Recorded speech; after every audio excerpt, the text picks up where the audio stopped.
It's me, Ingrid Lee. Welcome to another episode of Town Square Talks Everything 361, brought to you by Victoria Air Conditioning. Welcome to another edition of Town Square Talks Everything 361, brought to you by Victoria Air Conditioning. They are not comfortable until you are. Now, I am super excited to introduce my next guest. You know what? We're titling this Meet the Mayor of Victoria, Texas, Mr. Jeff Bauknight. How are you today, sir? Doing great today, Ingrid. Thank you. Thanks a lot for having me. Absolutely. Thank you so much for taking time out of your day. Now, I want to title this Meet the Mayor because you and I have never had an opportunity to interview, together. Correct. So I want to make it a little bit more about you in the beginning. Okay. So I'm going to give you me. the next 45 minutes now. So I want you to tell me a little bit about yourself. Well, I was born in Austin and moved to Victoria right before my third birthday. Went to, all public schools. Yes, sir. Graduated from Victoria High School, played basketball there, and then went away to college and earned 2 mechanical engineering degrees from Texas A&M. Yes. After that, I went and designed mechanical, electrical, and plumbing systems for commercial buildings. Did that for a couple of years and then hired on with Intel Corporation. I see. The thought was that I was never going to have to leave Texas, it was still a big stretch because it was up north of Fort Worth. Right. And I had to cross I-10 to live up north, and it's going to be different. But 6 months later, I found myself living in Oregon and stayed there for 2 years. During that time, I got married. Oh. Oregon, it was pretty, but we had the rainiest couple of years when we were up there. I'd highly, encourage people to go visit in the summer, July, August, early September. Oregon, it's a lovely place to visit in summer. I met some very good friends up there. Good. Still friends today. And then after that, we moved to Arizona and worked on a project there. And after Arizona, went and did a temporary assignment in New Mexico. Very cool. Back to Arizona, and then we moved, right after we had our first child, we moved to Ireland. Wow. And we were there for about a year, and then moved back to Arizona. And it's during the time in Ireland that we were thinking, do we want to stay with Intel? Do we want to go, travel and hit the biggest projects in the world with various general contractors? Right. Do we want to be back closer to family? How do we want to raise our kids is basically what it came down to. And we chose to move back to be closer to family.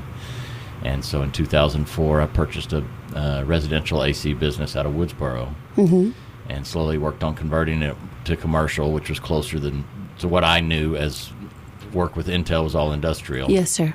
And we've been running the business now for 17 years, moved the headquarters to Victoria from Woodsboro, and you've been here ever since? Been here ever since. Welcome home.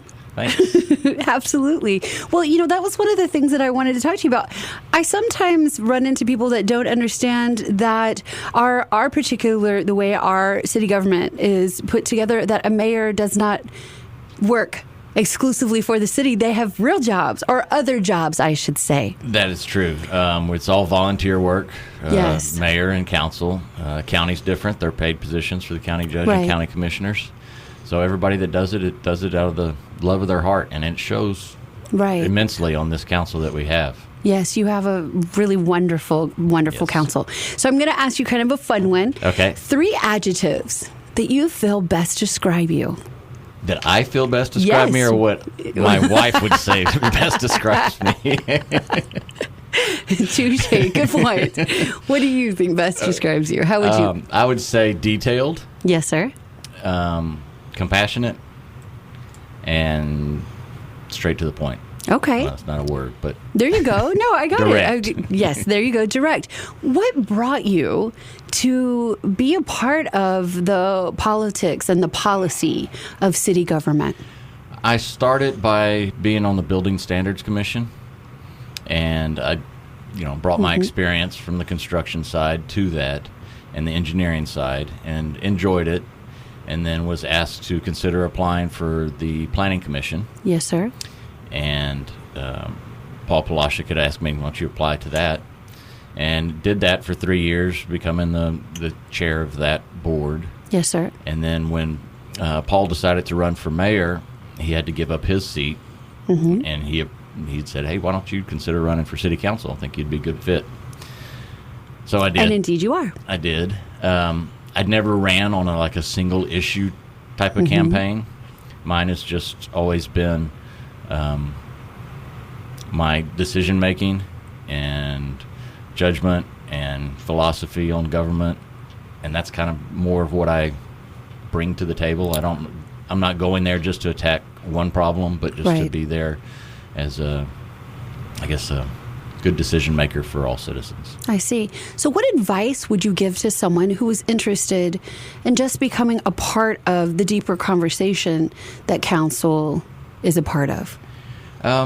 There's tons of opportunities to plug in, and we are introducing those to some of the younger people in town that have asked myself and others, how do we get involved? How do we, be part of some of the decisions that are being made? And we started a group that included, my opponent in the spring race, Aaron Franco, just so he could learn more about. We have airport present, we have the port present, we have VDC, sales tax development. We've had University of Houston, we've had Victoria College come present to the group, and just tell them kind of what they have going on. And what is this group called? We call it Bridge the Gap. Bridge the Gap. Yes. Yes, sir. I'm familiar. And so we did it to introduce some of the younger leaders in town to what's going on, where you can plug in, what committees need help, how you can participate. And I think that has been a good place for some people to start. We always have great boards and commissions that need spots filled with the city, from the library board, parks, planning.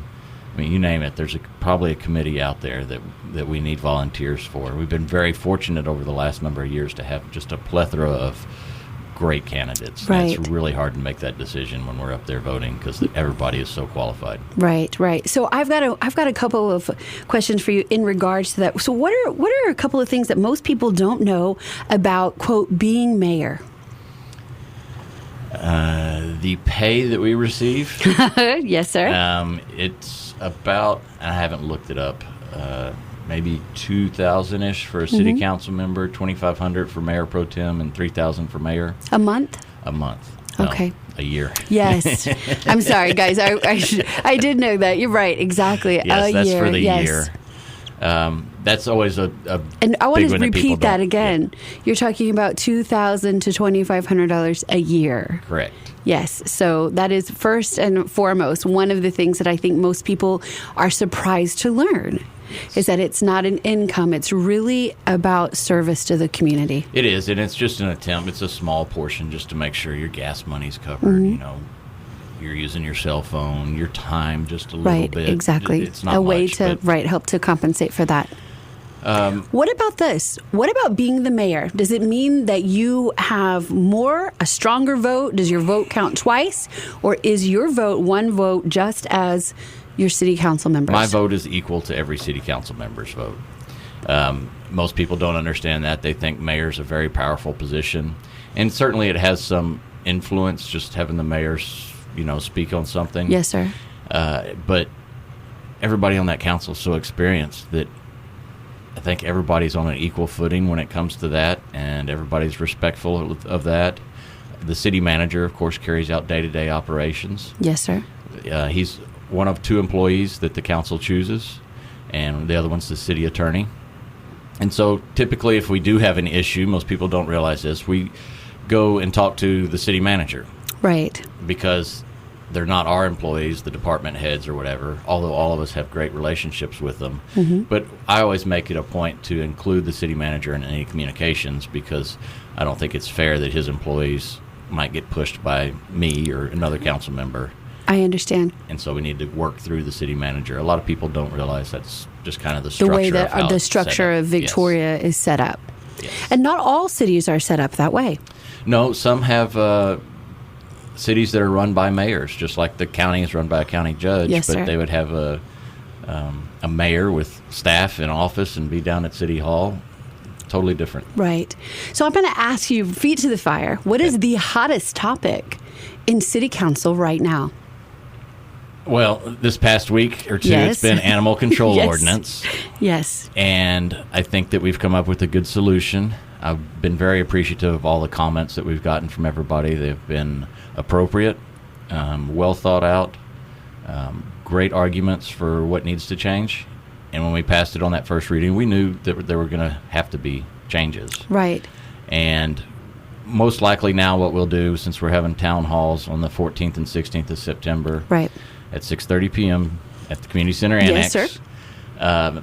We will probably rewrite the entire ordinance and bring that back as a first reading And instead of that's amending everything. One thing that I wanted to point out, watching you in City Council and seeing what the compelling stories and opinions of the community, one of the things that I've been super proud of you for is for you to be able to, number one, to offer the opportunity and truly listen to what the community is saying, and to say, I think perhaps what we need to do is to start from scratch, and then therefore offer the community not one but two other opportunities at these town hall meetings to truly talk about maybe what we feel as a community needs to happen for this ordinance. Yes, and I compared it the other night at council to the House in Austin, where the first reading is just an introduction of the bill on the floor. It just gets read, the title, and then it gets assigned to a committee.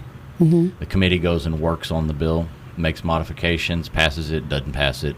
They have the option to do a committee substitute, which we don't have in our city government. Yes, sir. I mean, we could, but it'd just be a full-on amendment and to get to the second reading. Yes, sir.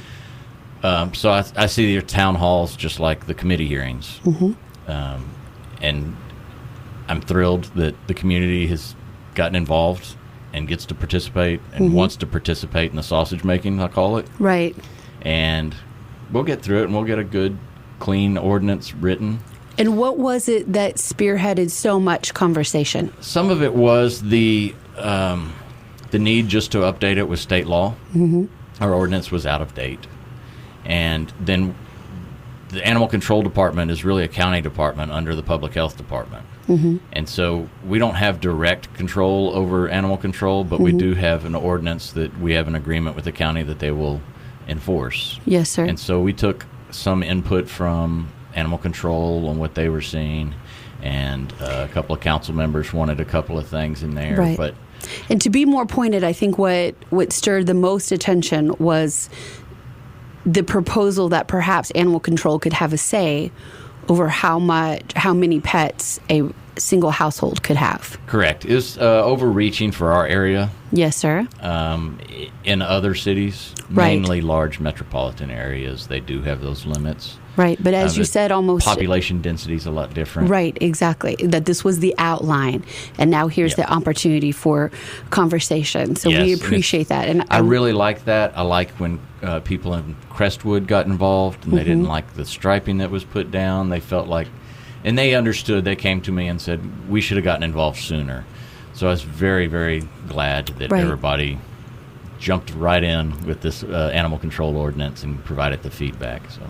Well, and then That's how it's supposed to work. Right, exactly how it is supposed to work, and it's working. And so, when are the city council meetings? And of course, now I know that you can watch them live, but why don't you take an opportunity to invite everyone to city council meetings? Sure. City council meetings are the first and third Tuesday of every month.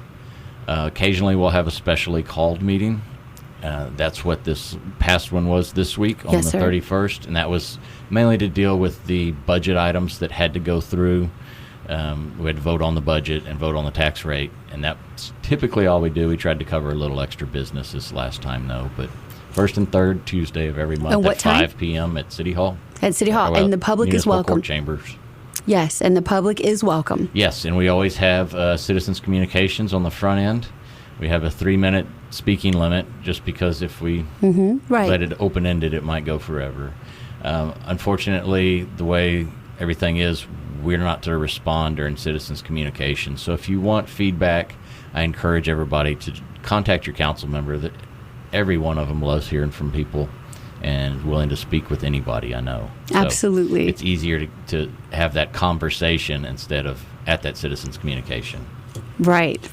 So I want to go back into the mayor part, but before we Sure. get to that, you've got something really interesting here that I think is phenomenal. Again, of the part of that open conversation. We're sort of talking about roads. That's always been, in the years past, as I've met mayors, it's always been such a topic of conversation. But you have an actual pamphlet here that breaks down what the fiscal year for 2022 proposed budget is. Correct. And if citizens and residents can come and pick that up. Yes, we have these at City Hall that you can pick up. It's called a City of Victoria Budget Highlights. We did one last year as well. And it just gives a overview with charts and numbers and figures and pictures. It's just a good way of looking at the budget and understanding where the money's coming from, where it's going. If you could summarize roads, and more roads, Okay. how would you summarize that for our community? We know it's an issue. We always struggle balancing how much money is available. And this year we're increasing to almost $35 million, $34.37 million to be spent on capital improvements plans. Wow. That's residential, $7.5 million. And the thoroughfares are $10.5 million. We have drainage projects that have to be tackled within that. So Yes, we have sir. $4 million for that. We got $3.5 million for utilities. So underground utilities that need to be replaced. We have combination utility and street projects, which is about $4 million. We've been for years trying to tackle Tanglewood. Mm-hmm. All the utilities need to be replaced. All the streets need to be replaced. And the sheer cost of it has been such a prohibitor. So we're trying to figure out a way to slowly phase in so we can do it over multiple Some improvements years. over the years, yes. Yes, because we're talking over $20 million just for that one neighborhood. What's coming to Victoria that's kind of new and exciting? Well, coming to Victoria, we have a bunch of retail that's coming. We know the 5 restaurants, fast food restaurants. Yes. We called it the Del Norte site next to the Brown Bag. We have a meat market coming on Navarro. Yes, sir. We have a meat market going on Stockbauer. Right, I see those. Dairy yes. Treat should be open hopefully sometime in November. Now, isn't there a $22 million project? Around Dairy Treat? Well, is that where I thought where perhaps the new retail? There's a was going retail going in. Yes, sir. Along John Stockbauer. And then on Thank Salem you. behind Dairy Treat will be the South Texas Children's Home Ministries offices.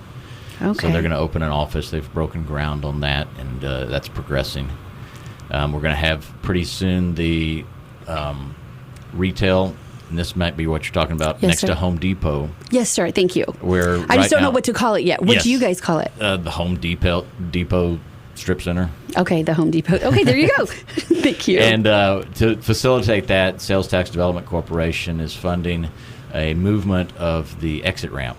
To slide I see. it Yes, back. sir. I'm aware. Yeah. And that exit was always kind of strange. Mm-hmm. And so we'll clean that up, and it'll be easier access into that property. Do we still see that as being completed or started in 2022? It'll be started in 2022. I don't know if it will be ready for Christmas of 2022. I think it's slated for after that. That they For plan to after open. Christmas. Thank Yes. you.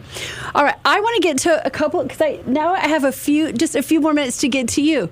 So it's Labor Day weekend coming up. Tell me, what are you going to be doing for the weekend? This is the first time in a number of years that I don't have anything planned. Oh, good. Typically, we either go to a property that's on my wife's side Yes, in sir. Texarkana. Yes, sir. And cousins and everybody show up, or we go to Rockport. Right. And so this year, we've been so busy, not just with campaign this summer and the spring, Right. but getting our oldest daughter back to University of Arkansas, getting our other daughter applied to colleges. She's a senior at West. Yes. So it's going to be nice just to Just stay to kind here, of have lay a low. weekend, right? I need to to do not some stuff labor around the house. Yeah, okay. I'm going to tell you that. That's what we're doing. We're Yeah. laboring around the house as Yes, well. I have plenty of little projects that have been put off that I'm going to have to do. And then also this weekend, my Aggies play. There you go. College football kicks I off. see you put a little Yes. slide in there. There So you go. I got some love it. ribs planned to put on the barbecue Okay, pit. cool. and Watch So the Aggies. now, are you doing the grilling? I am. All right. What is the secret to good ribs, sir? Slow cook. There you go. And Chupacabra seasoning. There you Perfect. Local seasoning. I love it. Yes, it is a phenomenal seasoning. Yes. Oh, that's perfect. Well, thank you so much Sure, for you're your welcome. time. Absolutely. And you are welcome back here anytime, sir. Well, And anytime you want me. open to any of the discussions that we have going on. We'd love for you Sure. to be a part of them. Well, guys, this has been another episode of Town Square Talks Everything 361, brought to you by Victoria Air Conditioning. They are not comfortable until you are. Until next time, this is Ingrid Lee, and that was Mayor Bauknight. Thank you so much, sir. Thank you, Ingrid.